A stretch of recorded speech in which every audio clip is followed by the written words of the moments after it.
Hello guys and welcome to the video. So today we're going to be playing with Miriam, the Fire Room Blacksmith. We built her in the last video and I decided why not. Let's use her, make a video on her and just have fun. So what we're going to do is we're going to take a look at her skills, take a look at her stats and then runes, and then we'll use her in a couple places. I already know where we're going to use her, but you'll see why when we get to that point. So first off are her skills. Her first skill is called Power Swing, which attacks the enemy and stuns them for 1 turn with a 30% chance. Harmful effect rate goes up when fully skilling her up, which that's a lot of skill ups, but you'll get there one day. Beneficial Hammering increases the attack power and defense of all allies for 2 turns. Increases attack power and defense for 3 turns, and creates a shield that absorbs damage for 3 turns on all allies if Great is activated with a 30% chance. The shield amount is proportionate to your level, and this can go from every 5 turns to every 3 turns, which is a pretty big deal considering that this is her main, it's the main part of her kit. So of course you want to devil this. I'm sure she's usable before deviling, but she's even better when not deviling, but skilling her up. And then the good thing about her is her passive. It's called Blacksmith's Technique, and it increases the increasing effects of attack power, defense, and attack speed buffs that all allies receive by 35%. So if you put an attack buff on your allies, it is increased by a further 35%, or I believe it's a 35% on top of that. So it's like maybe that 50% goes like to I don't know, 60 something percent rather than 85%.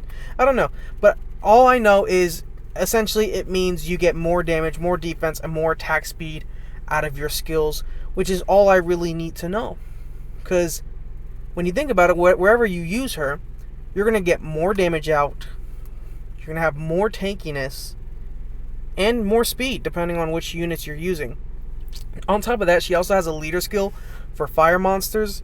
So she increases the defense of all monsters with the fire attribute by 40%, which is also good. Again, it just makes the team overall more tanky. So here are her stats. When we built her in the last video, essentially I decided speed, HP, defense, and resistance and or accuracy were the things you want to go for. She doesn't, I mean, if you care about the stun, then she needs accuracy, right? But for me, I don't really care about the accuracy. I'm not going to use her in PvP, and if I do, it's not like I'm going to be reliant on her with crowd control. I mean, it's a really good thing if you can land a stun every time, but I'm worried more about resistance and just her surviving. She's a really simple monster. She doesn't need super complicated runes. I have her on Swift Energy, though you could go Violent Will, obviously, like every single other monster in the game.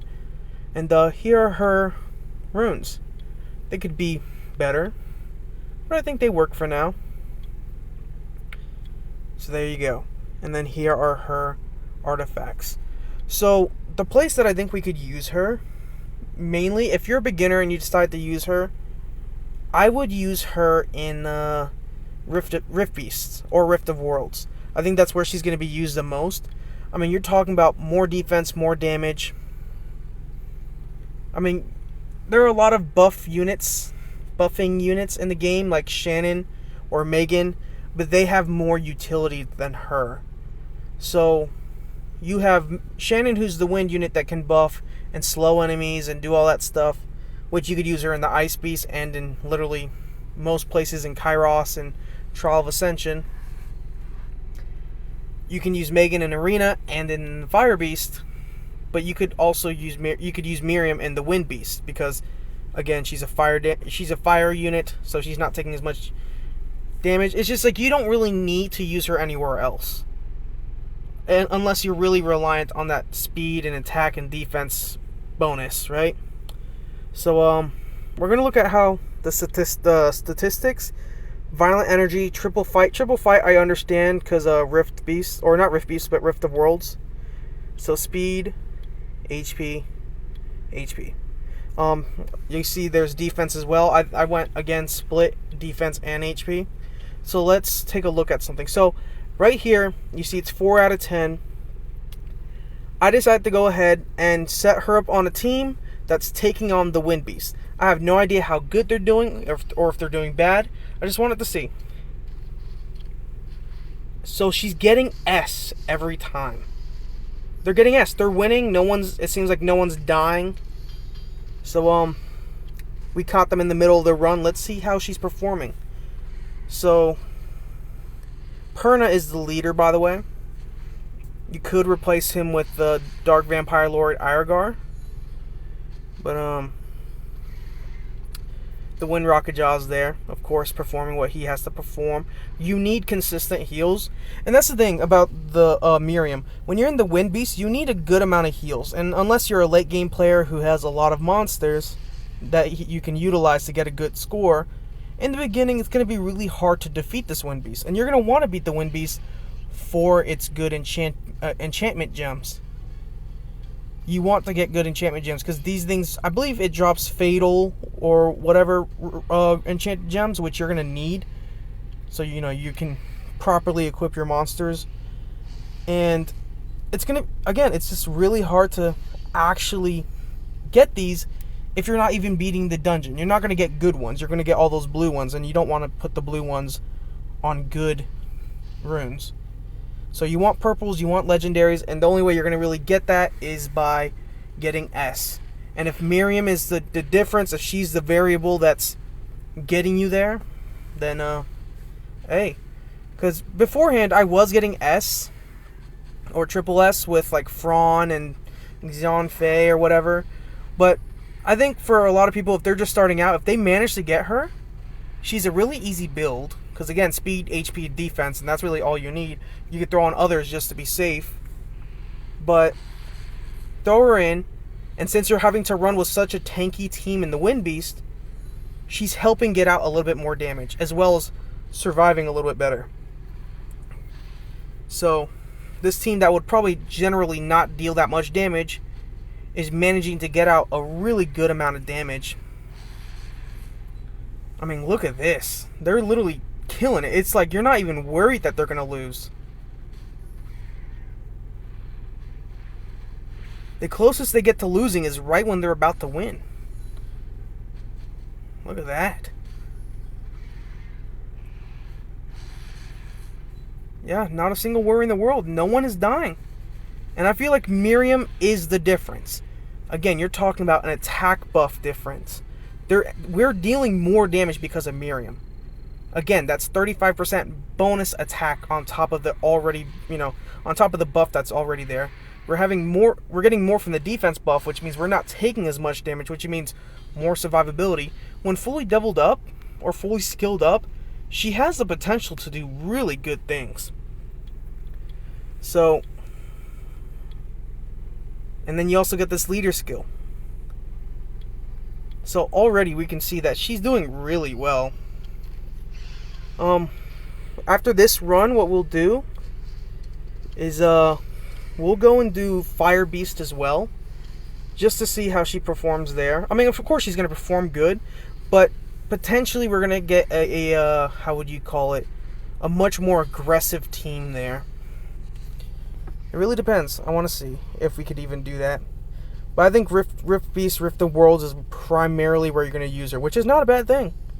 It's not a bad thing at all. I mean, I built the Wind Rocket Jaw primarily for the Beast as well. It's fine as long as I'm getting those enchanted gems, am I right? And I know this isn't even the best team. I know I have better units. Like, let's see. Like, I know I have better units that I could potentially be using. I just need to build them.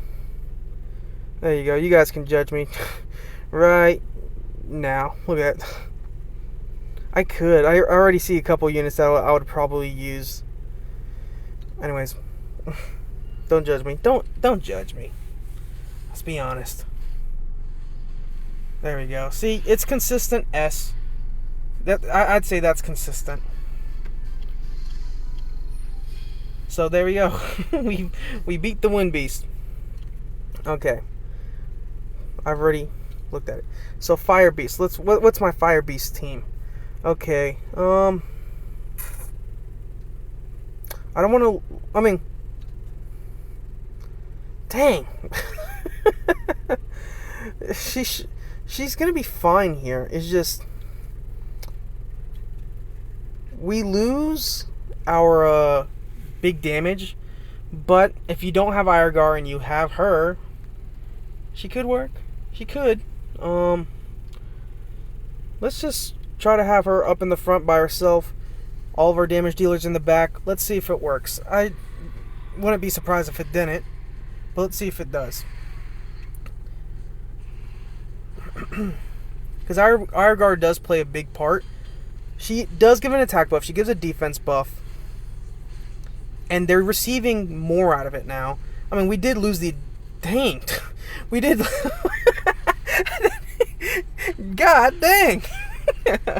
We did lose damage from the leader skill, but we kind of make up for it, right? And then we're also getting a defense buff, which means more survivability.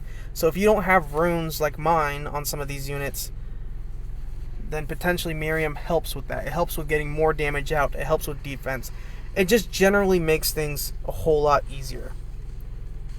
And again, think of the speed buff. If I had a unit that was buffing speed, that'd be a really big help.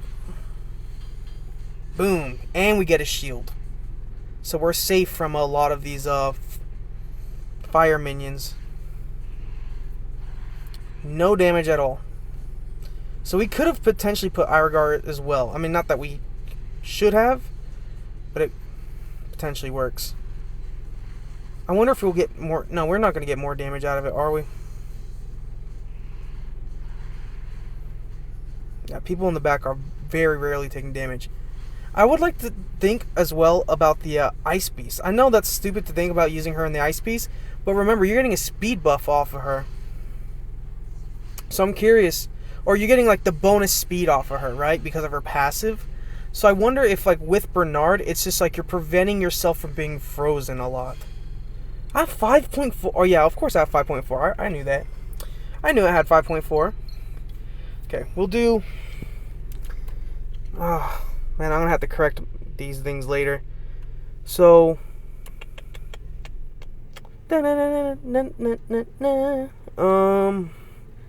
We'll do this. She might die.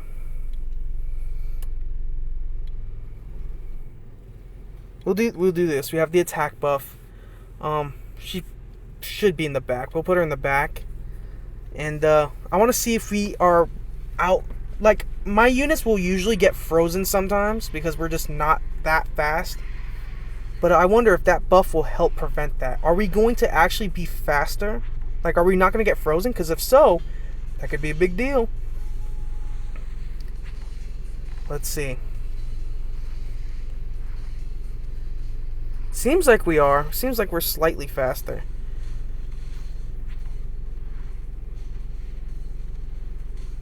Oh.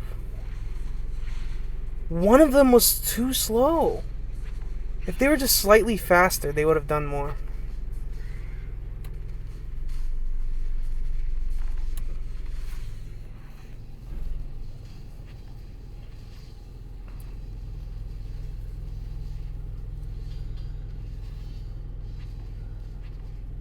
She's doing a good amount of damage. Holy crap.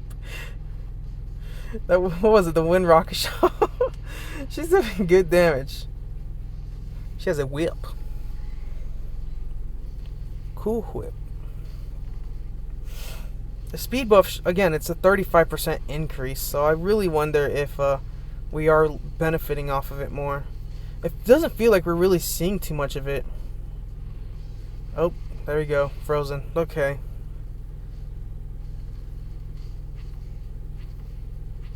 Dang! Holy crap! What the heck? Wow. I'm sorry for yelling, but Jesus! Dude, is this like a Comtus is trying to please me or something? Like, what's happening here? Did she gain like 4 to 5 turns? Oh my god. Dude, I'm sorry. That caught me by surprise. What the heck? Is it safe to say that we would have lost if it weren't for her proccing so many times? Oh my gosh. Dude, Jesus Christ. Okay. Give me 1 second. Jeez. Okay. Oh, okay, we're not going to use her anymore. I think you guys get the idea of how she functions. I think she's a good unit. If she was skilled up more, like if she had her skill 2 down to 3 turns, she'd be quite the unit. As simple as she is, she's really fun. I mean, if you have her as a beginner, if you're looking to improve on some of your times or even at least get an S, if you're struggling to get an S, this might be the extra push you need. So, I don't know. You guys tell me what you think. We're just going to glide past that that proc. I'll see you guys at the next one. Peace.